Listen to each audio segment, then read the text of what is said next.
ఎన్నికల వేళ రాజకీయ పార్టీలు తమ మేనిఫెస్టోను ప్రకటిస్తుంటాయి.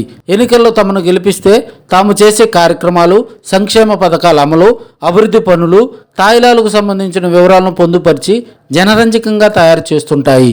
అయితే సేవా కార్యక్రమాలు నిర్వహించే స్వచ్ఛంద సంస్థలు కూడా ఎన్నికల సమయంలో తమ మేనిఫెస్టోను ప్రకటించడం చర్చనీయాంశంగా మారింది.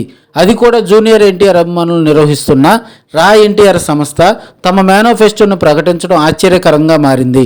తాము రాజకీయాలకు అతీతంగా సేవా కార్యక్రమాలు చేస్తున్నామంటూనే ఎన్నికల వేళ తమ మేనిఫెస్టోను ప్రకటించడం వెనుక ఉద్దేశాలపై అనేక ఊహాగానాలు చెలరేగుతున్నాయి.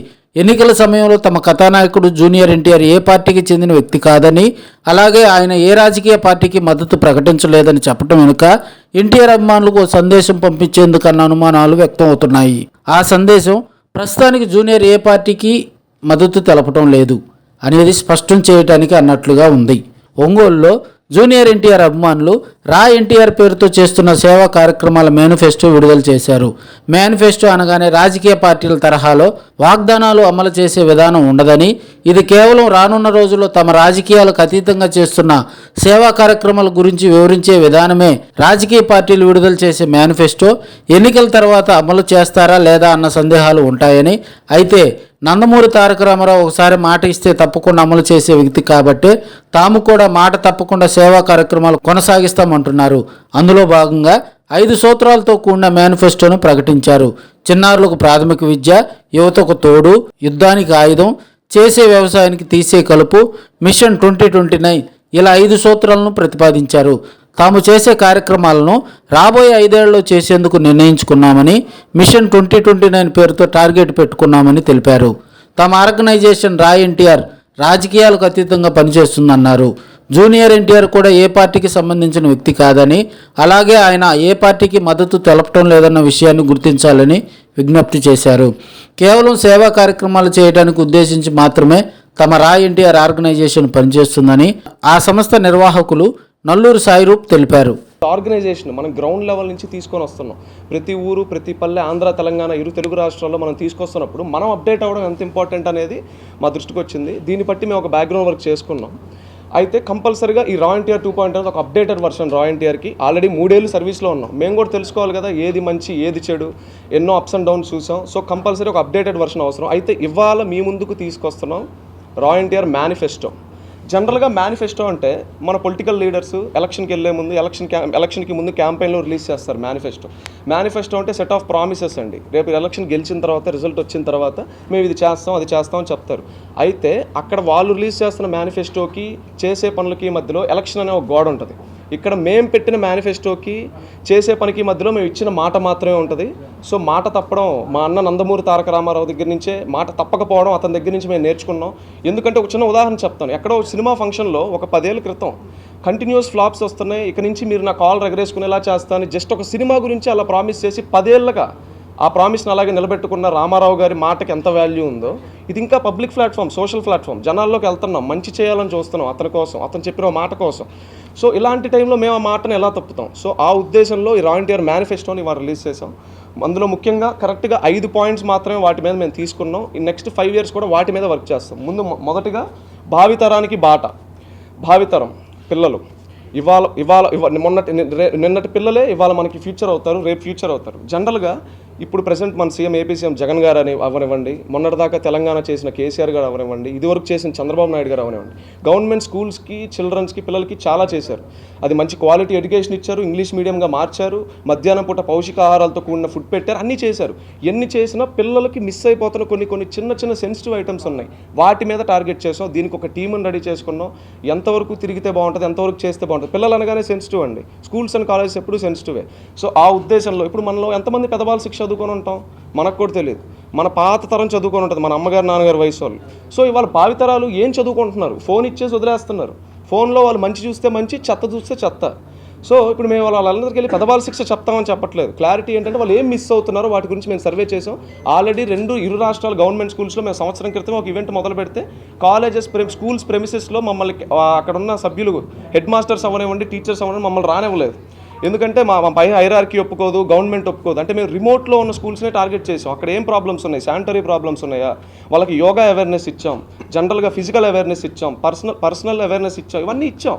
వీటన్నిటికి కూడా మమ్మల్ని అలౌ చేయాలి, చాలా స్ట్రగుల్స్ చూసాం. అయితే దీన్ని రివైజ్ చేసి ఇంకొంచెం కొత్త మాడ్యులేషన్ తీసుకొచ్చి జనాల్లోకి పంపించాలి, ఆ పిల్లలకి ఏదైనా చేయాలనే ఇదిలో ఫస్ట్ స్టెప్ అండి.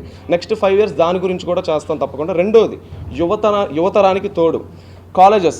మనందరం కాలేజెస్లో ఎంతోమంది చదువుకొని వచ్చి బయటకు వచ్చిన వాళ్ళమే, నేను బీటెక్ చేసి వచ్చిన కాలేజెస్లో ఎక్కడ ప్రాబ్లమ్స్ ఉన్నాయో మనకు తెలుసు. కాలేజెస్ అంటే యాజమాన్యంలోనో లేకపోతే బృందంలో, కాలేజ్ బృందంతో సమస్య కాదండి, అక్కడ ఉన్న స్టూడెంట్స్ మైండ్లో సమస్య. ఇది చాలా సెన్సిటివ్ టాపిక్, ఇప్పటివరకు దీన్ని గవర్నమెంట్ కూడా ముట్టుకోలేదు. దీని గురించి సపరేట్గా ఇది మొదలు పెట్టేటప్పుడు ఒక పెద్ద వేదిక మీద కాలేజ్ స్టూడెంట్స్ అందరి సమీక్షంలో, ఇప్పుడు మనందరం ఆల్మోస్ట్ చిరంజీవి గారి సినిమా టాగూర్ చూసుంటాం, అందులో అతను ACF అని ఒకటి పెడతారు, యాంటీ కరప్షన్ ఫోర్స్ అని. అది సినిమా అవ్వచ్చు, కానీ అతని ఫోర్స్ ఎలా అయితే ప్రతి చోట ప్రతి గవర్నమెంట్ ఆఫీస్లో అతనైతే ఎలా దాన్ని గ్రౌండ్ లెవెల్ నుంచి తీసుకొచ్చారో, మేము కూడా ఆంధ్ర తెలంగాణ ప్రతి కాలేజ్లో దీన్ని తీసుకొస్తాం. ఇది ఏ పొలిటికల్ ర్యాలీలకు వాడడానికో, లేకపోతే పలానా పొలిటికల్ లీడర్కి చేయడానికో, లేకపోతే ఆ కాలేజ్లో ఆ స్కూల్లో ఏదో మనం ఇన్నర్ డెప్త్ గురించి కనుక్కొని బయటకు తీయడానికి కాదండి. కంప్లీట్గా స్టూడెంట్స్కి ఇప్పటి వరకు ఏ గవర్నమెంట్ ఇండియా వైడ్గా ఇవ్వని సపోర్ట్ మా ఆర్గనైజేషన్ ఇస్తుంది. అది గోయింగ్ ఫార్వర్డ్ ఒక 1 or 2 monthsలో దాన్ని స్టార్ట్ చేస్తాం. దాని గురించి అక్కడ డీటెయిల్గా మాట్లాడుకుందాం. సో నెక్స్ట్ 5 yearsలో అది కూడా ఒక యాక్షన్ ప్లాన్ మాది. మూడోది పోతే యుద్ధానికి ఆయుధం. యాక్చువల్గా ఒక సర్వీస్ అంటే అది యుద్ధమేనండి. ఎందుకంటే మంచి చేస్తే అన్నం పెడితే ఎవడైనా కొడుతున్నాడు ఇవాళ రోజుల్లో. ఎందుకంటే మా టీం చాలామంది కూడా చాలా పొలిటికల్ లీడర్స్ కింద నలిగి వాళ్ళకి పర్సనల్ వర్కులు చేయండి అని గోల్ చేసి మంచి చేస్తుంటే ఆపేసిన వాళ్ళే ఉన్నారు. మన గవర్నమెంట్ స్కూల్స్లోనే చూసాం, మమ్మల్ని రానివ్వలేదు స్టార్టింగ్ కొంతమంది. సో ప్రతి యుద్ధం ఉంటుంది, మేము చేసేది ప్రతి యుద్ధం. ఇంకోటి, మేము ఫండింగ్ జోలికి వెళ్ళాం. ఫ్రమ్ ద బిగినింగ్ మేము ఎక్కడ ఒక క్రౌడ్ ఫండింగ్ కానీ, ఒక QR కోడ్ పెట్టడం కానీ, దీనికి డొనేట్ చేయండి కానీ మేము ఎప్పుడూ చెప్పాలి. ఎందుకంటే ఒక పెరుగుతున్న ఆర్గనైజేషన్ని డిగ్రేడ్ చేయడం, డౌన్ఫాల్ చేయడం చాలా ఈజీ డబ్బుల విషయంలో. సో ఉన్న దాంట్లోనే ఏ ఏరియాకి ఆ ఏరియా మా టీం వాళ్ళే చేసుకొని చేయడం, అలా చేసుకోవడం చేసాం. సో చేసే ప్రతి యుద్ధానికి ఆయుధం మా అన్న నందమూరి తారక రామారావే. సో దీన్ని కూడా రివైజ్డ్గా చేసి తర్వాత పోతే ఇవాళ మన దగ్గర ఉన్న థాట్స్కి, ఇవాళ మనం ముందు పెట్టాలనుకున్న థాట్స్ ఏవైతే ఉన్నాయో దీనికి చాలా సపోర్ట్ అవసరం. మేము నమ్మేది ఒకే ఒక్క అంశం అండి, యుద్ధాన్ని వెతుక్కుంటూ ఆయుధాలు వాటంతట అవే వస్తాయి. సో తప్పకుండా అన్నీ మాకు సమకూరుస్తాయి. ఆ దేవుడు ఉన్నాడు, వెనకాల మా అన్న ఉన్నాడు. నాలుగోది పోతే చేసే వ్యవసాయానికి తీసే కలుపు. జనరల్గా ఈ కోవర్ట్ ఆపరేషన్స్ అనేవి పొలిటికల్ పార్టీస్లో చూస్తాం, లేకపోతే బయట గ్రౌండ్ లెవెల్లో ఇంకెక్కడన్నా వర్గ పోరులో ఇట్లో చూస్తాం. జనరల్గా ఒక మంచి చేసే ఆర్గనైజేషన్లో కూడా కోవర్ట్ ఆపరేషన్ జరుగుతుంది. ఇది ఎవరు చేపిస్తున్నారో, ఎందుకు చేపిస్తున్నారో మాకు తెలియదు. మేము సర్వీస్ చేయడానికి జెన్యూన్గా వచ్చాం. ప్రెసెంట్ మా ఐడియాలు ఏమి రాజకీయాల్లో లేరు, అతనేమో ఒక రాజకీయ పార్టీ పెట్టలేదు, లేదా ఏమో పార్టీకి సపోర్ట్ కూడా చేయట్లేదు, అటువైపు తిరిగి కూడా చూడట్లేదు. కానీ మేము చేస్తున్న సర్వీస్ మీద కోవర్ట్ ఆపరేషన్ ఎందుకు అంటే, మాలోనే టీంని పెట్టేసి ఆ టీంని బయటకు పంపించి మాలో ఏం జరుగుతుందో ఫ్లాలో ఏదో తప్పు చేస్తున్నట్టు క్రియేట్ చేసి, సో వీటన్నిటిని కొట్టేయడానికి ఒక కౌంటర్ టీంని దింపుతున్నాం. సో ఈ కౌంటర్ టీం అనేది వితిన్ 2 monthsలో యాక్షన్లోకి దిగుద్ది. మొత్తం మాకు ఎక్కడెక్కడైతే టీం ఉందో కౌంటర్ టీం కూడా యాక్టివేట్ చేస్తాం. సో చేసే వ్యవసాయానికి తీసే కలుపు. ఎందుకంటే చెత్తని నా ఇంట్లోనే నేను ఉండనివ్వను. అది మా నాన్నైనా సరే ఎవరైనా సరే చెత్తని నేను తీసుకొచ్చి బయటే పెడతా. అమ్మ లాంటి ఆర్గనైజేషన్ ఎవరు జోలికి వచ్చినా ఊరుకునేది లేదు. సో చేసే వ్యవసాయానికి తీసే కలుపు అంటే ఇదే. లాస్ట్ది వచ్చేసరికి మిషన్ 2029. దీన్ని చాలామంది మేము పెట్టేటప్పుడు, ఈ టైటిల్ పెట్టేటప్పుడు మమ్మల్ని అడిగారు, అంటే మీరంతా ఎందుకు 2029 ఏమైనా ఎలక్షన్ ఉంది ఆ టైంలో ఏంటని. అదన్నీ లేదండి. చేసే ప్రతి పనికి ఒక గమ్యం అవసరం, ఒక టార్గెట్ అవసరం. ఇక్కడ నుంచి ఈ రోజు నుంచి కరెక్ట్గా 5 ఏళ్ళు అనుకుంటున్నాం, అందుకే ఆ ఇయర్ వచ్చింది. ఈ టార్గెట్స్ అన్నింటినీ అప్పటికి పూర్తి చేసుకొని చెప్పిన మాట ఉంటుంది కదా, ఇంతమంది మీడియా మిత్రుల సమీక్షంలో, ఇంతమంది టీం సమీక్షంలో, రేపు ఇది ఎంతోమంది సోషల్ మీడియాలో చూస్తారు. సో ఈ మాట ఎక్కడికి పోదు, చెప్పిన ప్రతి పని చేస్తాం ఖచ్చితంగా. వాళ్ళ పేపర్ మీద, బోర్డు మీద ఏదైతే ఉందో దాన్ని ఖచ్చితంగా అమలు పరుస్తాం. దానికి మీ అందరి సహాయ సహకారాలు కావాలి. అందరికీ పేరున ధన్యవాదాలు ముందు వచ్చినందుకు. ఇంకోటి పోతే మా అన్న నందమూరి తారక రామారావు, అతను ఎప్పుడు రాజకీయాల్లోకి ఇన్వాల్వ్ అవ్వడు, కేవలం సర్వీసే మంచిది, సర్వీస్నే ఫాలో అవ్వడం చెప్తారు. ఆ బాటను మాత్రమే ఫాలో అవుతాం. ఇంకోటి, అతను ఒక వజ్రం. అతను జస్ట్ చెప్పిన మాటే వాళ్ళు ఎంత దూరానికి తీసింది. ఇంకా అతని మైండ్లో ఎలా ఉంటుంది, అతని థాట్ ప్రాసెస్ ఎలా ఉంటుంది జనాల పట్ల, వాళ్ళ సమస్యల పట్ల.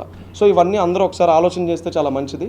సో అతని మీద అనవసరంగా ట్రోల్స్, డిగ్రేడ్స్ అవన్నీ చేయొద్దు. ఇవాళ మేము పెట్టిన మీటింగ్ ఏ పొలిటికల్ మీటింగ్కో, ఏ పొలిటికల్ పార్టీకో సపోర్ట్ చేస్తున్నట్టో, మేము డిఫెండ్ చేస్తున్నట్టో, లేకపోతే వాళ్ళ వ్యతిరేకతో ఏది కాదండి. కంప్లీట్లీ మా ఆర్గనైజేషన్ మేము గ్రౌండ్ లెవెల్కి బిల్డ్ చేయడానికి స్టార్ట్ చేసిన ఒక ప్రెస్ ఇంటరాక్షన్ ఇది. గోయింగ్ ఫార్వర్డ్ ఇంకా వీటిలన్నింటినీ ముందుకు తీసుకెళ్తాం. ఇక్కడ